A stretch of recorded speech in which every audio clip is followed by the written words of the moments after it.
Hi hello ನಮಸ್ತೆ welcome back to my YouTube channel. So guys, ಇನ್ಯಾರು ನನ್ನ channel subscribe ಮಾಡಿಲ್ಲ ದಯವಿಟ್ಟು ಹೋಗಿ ಸಬ್ಸ್ಕ್ರೈಬ್ ಮಾಡಿ. ಸೊ ಇವತ್ತು ಎಲ್ಲಿಗೆ ಬಂದಿದ್ದೀವಿ ಅಂತ ಹೇಳಿದರೆ ನಾವು ಪಾಂಡಿಚೇರಿಗೆ ಬಂದಿದ್ದೀವಿ. ಸೊ ಇದು ಬಂದು ನಮ್ಮ ಸಡನ್ ಪ್ಲ್ಯಾನ್ ಆಗಿತ್ತು. ಸೊ ಮೈಸೂರಿಂದ ನಾವು ಪಾಂಡಿಚೇರಿಗೆ ಬಸ್ಸಲ್ಲಿ ಹೋಗಿದ್ದು ಸ್ಲೀಪರು.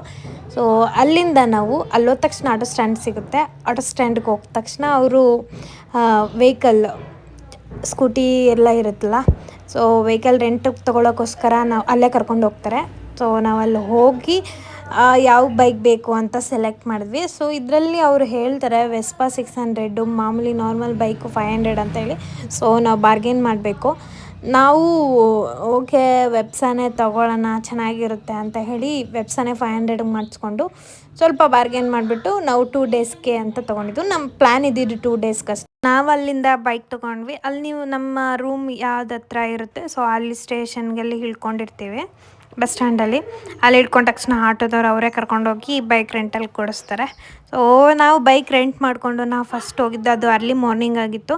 ಸೊ ಎಲ್ಲಾದರೂ ಕಾಫಿ ಕುಡಿಯೋಣ ಅಂತ ಹೇಳಿ ಅಲ್ಲೇ ಇಷ್ಟೊತ್ತಲ್ಲಿ ಯಾವ ಓಪನ್ ಇರುತ್ತೆ 6:30 ಅಷ್ಟೆಲ್ಲ ಆಗೋಗಿತ್ತು ನಾವು ಮಾರ್ನಿಂಗು. ಸೊ ಕಾಫಿ ಕುಡ್ಕೊಂಡು ನಾವು ಹೊರಟಿದ್ದೆ ರಾಕ್ ಬೀಚ್ಗೆ. ಸೊ ನಮ್ಮದು ಚೆಕ್-ಇನ್ ಟೈಮು ನಮಗೆ ಇನ್ನೂ ಟೈಮ್ ಇತ್ತು. ಸೊ ಅದಕ್ಕೋಸ್ಕರ ಟೈಮ್ ಪಾಸ್ ಮಾಡೋಣ ಅಂತೇಳಿ ರಾಕ್ ಬೀಚಿಗೆ ಬಂದಿದ್ದೀವಿ. ಇಲ್ಲಿ ಆಲ್ಮೋಸ್ಟ್ ಇದು ವಾಕಿಂಗ್ ಸ್ಪಾಟ್ ಅನಿಸ್ಬಿಡ್ತು ನನಗೆ ಹೋದ ತಕ್ಷಣ. ಯಾಕೆಂದರೆ ಎಲ್ಲರೂ ಇಲ್ಲಿ ವಾಕಿಂಗ್ ಮಾಡ್ತಿದ್ರು, ವರ್ಕೌಟ್ ಮಾಡ್ತಿದ್ರು, ಯೋಗ ಮಾಡ್ತಿದ್ರು. ಆ್ಯಕ್ಚುಲಿ ಈ ಸ್ಪಾಟಲ್ಲಿ ಆ್ಯಕ್ಚುಲಿ ವಾಕ್ ಮಾಡೋದು ನೋಡಿಕೊಂಡು ನಂಗೆ ಸಖತ್ ಇಷ್ಟ ಆಯಿತು. ಸೊ ಅಲ್ಲೇ 1-2 ಅವರ್ಸ್ ಕೂತ್ಕೊಂಡು ನೋಡ್ತಾ ಇದ್ವಿ.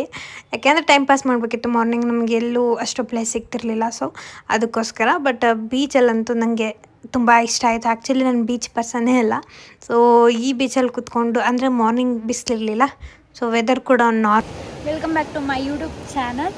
ಸೊ ನಾವು ಇವತ್ತು ಬಂದಿರೋದು ಪಾಂಡಿಚೇರಿಗೆ. ಅದು ಸಡನ್ ಪ್ಲ್ಯಾನ್ ಆಗಿ ಇವತ್ತು ಮಾರ್ನಿಂಗ್ ಪ್ಲ್ಯಾನ್ ಮಾಡಿದ್ವಿ. ನೈಟ್ ರೂಮ್ ಮತ್ತು ಬಸ್ ಎಲ್ಲ ಬುಕ್ ಮಾಡಿಕೊಂಡು ನೆನ್ನೆ ನೈಟ್ ಬಸ್ ಹತ್ತಿದ್ವಿ. ಇವತ್ತು ಆಲ್ರೆಡಿ ರೀಚ್ ಆಗಿದ್ವಿ.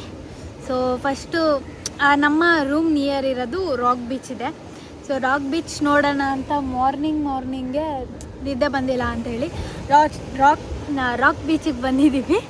ಸೊ ಗಾಯ್ಸ್, ಮಾರ್ನಿಂಗಲ್ಲಿ ತುಂಬ ಚೆನ್ನಾಗಿದೆ. ಯಾಕೆಂದರೆ ಮಾರ್ನಿಂಗಲ್ಲಿ ನಮ್ಮ ಬೀಚ್ ಸೈಡೆಲ್ಲ ವಾಕಿಂಗೇ ಬಿಡಲ್ಲ, ಎಲ್ಲ ಬ್ಯಾರಿಗೇಟ್ ಎಲ್ಲ ಹಾಕ್ಬಿಟ್ಟಿರ್ತಾರೆ. ಇಲ್ಲೆಲ್ಲ ಆಲ್ಮೋಸ್ಟು ತುಂಬ ಜನ ವಾಕಿಂಗ್ ಮಾಡ್ತಿದ್ದಾರೆ ಬೀಚ್ ಸೈಡಲ್ಲೇ. ವ್ಯೂ ಆಗಿರಲಿ ತುಂಬ ಚೆನ್ನಾಗಿದೆ. ನಾವು ಅಷ್ಟೇ, ನಾನು ಮತ್ತು ನನ್ನ ಹಸ್ಬೆಂಡ್ ಇಬ್ಬರು ಕೂತ್ಕೊಂಡು ವ್ಯೂ ನೋಡ್ತಾ ಕೂತಿದ್ದೀವಿ. ಸ್ವಲ್ಪ ಟೈಮ್ ಸ್ಪೆಂಡ್ ಮಾಡಿ ಇಲ್ಲೇ ಎಲ್ಲಾದರೂ ಕೆಫೆಲಿ ಟಿಫನ್ ಮಾಡಿಕೊಂಡು ರೂಮ್ಗೆ ಹೋಗೋಣ ಅಂತ ಹೇಳಿ. This is rock beach. ಅಲ್ಲೊಂದು ಬೀಚ್ ಇದೆ, ಇಲ್ಲೊಂದು ಬೀಚ್ ಇದೆ, ಆ ಕಡೆ ಒಂದು ಬೀಚ್ ಐತೆ. ಒಂದೇ ಬೀಚು, ಮೂರು ಹೆಸರು.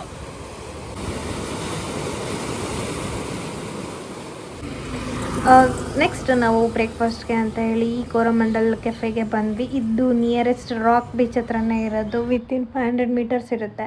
ಬಟ್ ಇದು ನಮ್ಮ ಪರ್ಸ್ನಲ್ ಫೇವ್ರೆಟ್ ಆಗೇ ಹೋಯ್ತು ಅದು. ಆ್ಯಕ್ಚುಲಿ ಮತ್ತೆ ಬಂದಿದ್ದಕ್ಕೆ ಮತ್ತೆ ಬರೋಕ್ಕಾಗಲ್ಲ ಅಂತ ಹೇಳಿ ಮತ್ತು ಈಗ ಬ್ರೇಕ್ಫಾಸ್ಟ್ಗೆ ಬಂದಿದ್ದು. ಸೊ ಖಾಲಿ ಇತ್ತು. ನಾವು ಬ್ರೇಕ್ಫಾಸ್ಟ್ ಇದು ಓಪನ್ ಆದ ತಕ್ಷಣ ನಿಯರೆಸ್ಟ್ ಐತಲ್ಲ, ಸೊ 8:30 ಅಷ್ಟರಲ್ಲಿ ಬ್ರೇಕ್ಫಾಸ್ಟ್ಗೆ ಹೋದ್ವಿ ನಾವು. ಸೊ ಖಾಲಿ ಇರೋದ್ರಿಂದ ಆ್ಯಂಬಿಯನ್ಸ್ ಎಲ್ಲ ನೋಡ್ಬೋದಿತ್ತು. ಬಟ್ ನಾನು ಫೋಟೋ ತೆಗೆಸ್ಕೊಳ್ಳೋಕ್ಕಾಗಿರಲಿಲ್ಲ. ಬಿಕಾಸ್ ನಾನು ಫ್ರೆಶ್ ಅಪ್ ಆಗಿರಲಿಲ್ಲ. ರಾಕ್ ಬೀಚಿಂದ ಡೈರೆಕ್ಟ್ ನಾವು ಇಲ್ಲಿಗೆ ಬಂದ್ವಿ.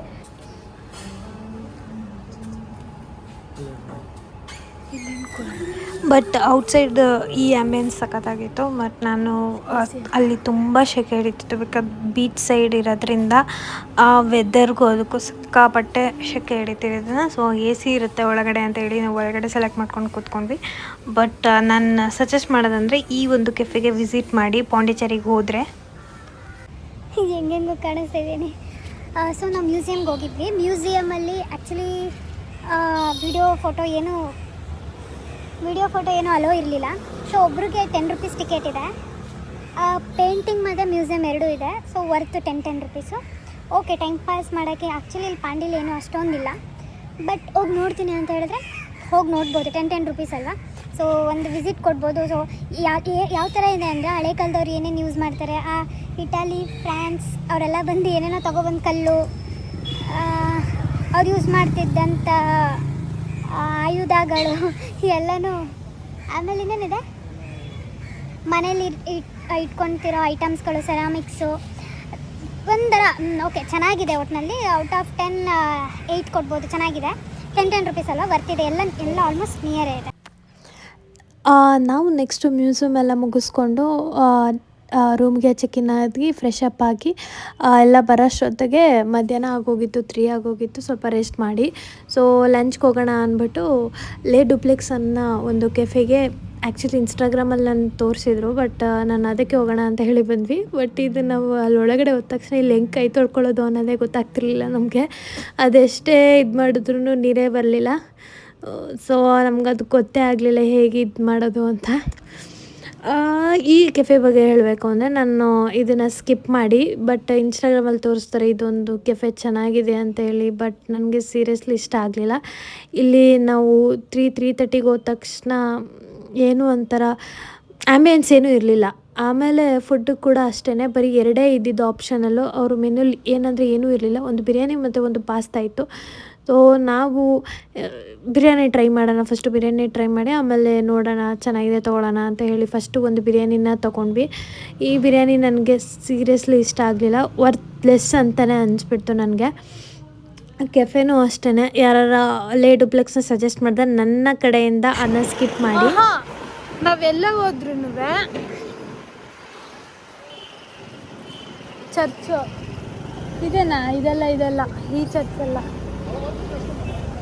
ನಾವೆಲ್ಲ ಹೋದ್ರೂ ಅದೇ ರೋಡಲ್ಲಿ 3-4 ಟೈಮ್ಸ್ ಓಡಾಡ್ತಾನೆ ಇದ್ದೀವಿ ಅಲ್ವಾ. ಈಗ ನಾವು ಆ್ಯಕ್ಚುಲಿ ಆಶ್ರಮಕ್ಕೆ ಹೋಗೋಣ ಅಂತ ಹೇಳಿ ಹೋಗ್ತಾ ಇದ್ದೀವಿ. ಸೊ ಸ್ಟ್ರೈಟ್ ಹೋಗಿ ಲೇ ಡುಪ್ಲೆಕ್ಸ್ ಅಂತ ಹೇಳಿ ಒಂದು ಕೆಫೆಗೆ ಹೋಗಿದ್ದು. ಸೀರಿಯಸ್ಲಿ ನನಗೆ ವರ್ತ್ಲೆಸ್ ಅನಿಸ್ತು. ನನಗೆ ಫುಡ್ ಅಂತೇಳಿ ಬಿರಿಯಾನಿ ಒಳ್ಳೆ ಬಾತಿದಂಗಿತ್ತಲ್ವಾ, ವಾಂಗಿ ಬಾತಿರುತ್ತಲ್ಲ, ಥರ ಇತ್ತು. ಸೊ ಬಿರಿಯಾನಿ ಅಜ್ಜಿದಿರು ತಾತಂದಿರೆಲ್ಲ ಬರೀ ನೋಡಿ ನನ್ನಿಂದ ಸೈಕಲಲ್ಲಿ ಹೋಗ್ತೀವಿ. ಇಲ್ಲಿ ಪಕ್ಕದಲ್ಲೂ ಬರ್ತಿದ್ದಾರೆ ನೋಡಿ. ಸೊ ಆಲ್ಮೋಸ್ಟ್ ಎಲ್ಲ ಸೈಕಲಲ್ಲೇ ಓಡಾಡ್ತಾರೆ ಅಜ್ಜಿದಿರೆಲ್ಲ. ಈ ಲೆಫ್ಟ್ ಕೂಡ ಚೆನ್ನಾಗಿರಲಿಲ್ಲ. ಸೊ ಈಗ ನಾವು ಆಶ್ರಮಕ್ಕೆ ಹೋಗ್ತೀವಿ. ಸೊ ಗೈಸ್, ಆಶ್ರಮದಲ್ಲೇ ಆ್ಯಕ್ಚುಲಿ ವಿಡಿಯೋ ಮತ್ತು ಫೋಟೋ ಅಲೋ ಇರಲಿಲ್ಲ. ಫೋನ್ ಕೂಡ ಸ್ವಿಚ್ ಆಫ್ ಮಾಡಬೇಕಾಗಿತ್ತು. ಸೊ ಅಲ್ಲಿ ನಾನು ವಿಡಿಯೋ ಮಾಡೋಕ್ಕಾಗಲಿಲ್ಲ. ನೆಕ್ಸ್ಟು ನಾವು ಫೇಮಸ್ ಟೆಂಪಲ್ ಆಗಿರೋ ಅಲ್ಲಿ ಗಣಪತಿ ಟೆಂಪಲ್ಗೆ ಬಂದಿದ್ವಿ. ತುಂಬ ಅಂದರೆ ತುಂಬ ಚೆನ್ನಾಗಿತ್ತು. ಮಸ್ಟ್ ವಿಸಿಟ್ ಇಲ್ಲಿ ಪಾಂಡಿಚೇರಿಯಲ್ಲಿ ಒಂದು ಟೆಂಪಲ್ ತುಂಬ ಫೇಮಸ್ ಇದೆ. ಸೊ ಒಂದು ವಿಸಿಟ್ ಮಾಡಿ ಚೆನ್ನಾಗಿದೆ. ಸೊ ಅದಾದ ತಕ್ಷಣ ನಾವು ನೆಕ್ಸ್ಟ್ ಚರ್ಚಿಗೆ ಹೋದ್ವಿ. ಚರ್ಚು ಓಕೆ ಅಷ್ಟೇನಿರಲಿಲ್ಲ. ಸೊ ಚರ್ಚಿಂದ ಮುಗಿಸ್ಕೊಂಡು ನಮಗೆ ಇನ್ನೇನು ಈವ್ನಿಂಗ್ ಆಗ್ತಿದ್ದಂಗೆ ಸೊ ಸನ್ಸೆಟ್ ನೋಡೋಣ ಅಂತ ಮತ್ತೆ ರಾಕ್ ಬೀಚಿಗೆ ಬಂದ್ವಿ. ಇಲ್ಲೆಲ್ಲ ಹೇಗಿದೆ ಅಂದರೆ ಲೈಕ್ ಪಾರ್ಕ್ಗಳಲ್ಲಿ ವರ್ಕೌಟ್ ಎಕ್ಸಸೈಸ್ ಎಲ್ಲ ಮಾಡೋಕ್ಕಿರುತ್ತಲ್ಲ, ಸೇಮ್ ಹಾಗೆ ಇದೆ ಇಲ್ಲಿ. ನಂಗೆ ಪಾರ್ಕೆಲ್ಲ ಕಾಣಿಸಿಲ್ಲ, ಬಟ್ ಇಲ್ಲಿ ಬೀಚಸ್ಸೇ ಜಾಸ್ತಿ ಇರೋದ್ರಿಂದ. ಸೊ ಅಲ್ಲಿ GMT ಐಸ್ ಕ್ರೀಮ್ ಫೇಮಸ್ ಇತ್ತು. ಸೊ ಅದನ್ನು ನಾವು ತೊಗೊಂಡು ಒನ್ ಡೇಲೇ ಅರ್ಧ ಕಂಪ್ಲೀಟ್ ಮಾಡಿಬಿಟ್ಟು, ಅರ್ಧ 3/4% ಆ್ಯಕ್ಚುಲಿ ಏನೂ ಇಲ್ಲ ಇಲ್ಲಿ. ಸುಮ್ಮನೆ ಒಂದು ರೂಮ್ ನಿಯರ್ ಇರೋದು ರಾಕ್ ಬೀಚು. ಸೊ ರಾಕ್ ಬೀಚ್ಗೆ ಅಂತ ಬಂದಿದ್ದೀವಿ. ಸನ್ನೇ ಇಲ್ಲ ಸೆಟ್ ಆಗೋಕ್ಕೆ, ಬಿಸಿಲಿದ್ರೆ ಅಲ್ವಾ. ಸೊ ನಾವು ನಾಳೆ ಇನ್ನೂ ಕಂಪ್ಲೀಟ್ ಮಾಡಬೇಕಾಗಿದೆ. ಸೊ ಇದು ನನ್ನ ಪಾಂಡಿಚೇರಿದು ಪಾರ್ಟ್ 1. ಡೇ 1ನಲ್ಲಿ ಇಷ್ಟು ಮಾಡಿ. ಇವತ್ತು ನೋಡಿರೋ ಪ್ಲೇಸಲ್ಲಿ ಯಾವ್ದು ಸಜೆಸ್ಟ್ ಮಾಡ್ತೀನಿ ಅಂತ ಹೇಳಿದ್ರೆ, ಒಂದು ರಾಕ್ ಬೀಚ್ ಓಕೆ ಚೆನ್ನಾಗಿದೆ. ಆಮೇಲೆ ಕೆಫೆಗಳು ಚೆನ್ನಾಗಿದೆ, ಬಟ್ ಕಾಸ್ಟು ತುಂಬ ಜಾಸ್ತಿ. ಲಂಚ್ ಡಿನ್ನರು ಟಿಫನ್ಗೆ ಹೋಗ್ತೀನಿ ಅಂದರೆ ಒಬ್ರೊಬ್ರಿಗೆ 1000 ಆಗುತ್ತೆ. ನಾನು ಸಜೆಸ್ಟ್ ಮಾಡೋ ಪ್ಲೇಸ್ ಬಂದು, ನನಗೇನು ಆಶ್ರಮ ಅಷ್ಟು ಇಷ್ಟ ಆಗಲಿಲ್ಲ. ಅಲ್ಲಿ ಏನು ನೋಡೋಂಥದ್ದೇನಿಲ್ಲ. ಸೊ ಆಶ್ರಮನ ನೀವು ಸ್ಕಿಪ್ ಮಾಡ್ಬೋದು. ಆಮೇಲೆ ಚರ್ಚು ಅಷ್ಟೇ. ನಮ್ಮದು ಚರ್ಚೇನು ಅಂಥದ್ದೇನಿಲ್ಲ, ಜಸ್ಟು ಎಲ್ಲ ಲೋಕಲೆಲ್ಲ ಇರೋದ್ರಿಂದ ಎಲ್ಲ ವಿತಿನ್ 2 ಕಿಲೋಮೀಟರ್ಸ್ ಒಳಗಡೆನೇ ಇರೋದು ಎಲ್ಲ ಪ್ಲೇಸು. ಸೊ 1 ಡೇಯಲ್ಲಿ ನೀವು ಕವರ್ ಮಾಡ್ಬೋದು. ನಾಳೆ ನಮ್ಮದು ಮ್ಯಾಂಗ್ರೋವ್ ಫಾರೆಸ್ಟು ಹೋಗೋಂಥದ್ದಿದೆ.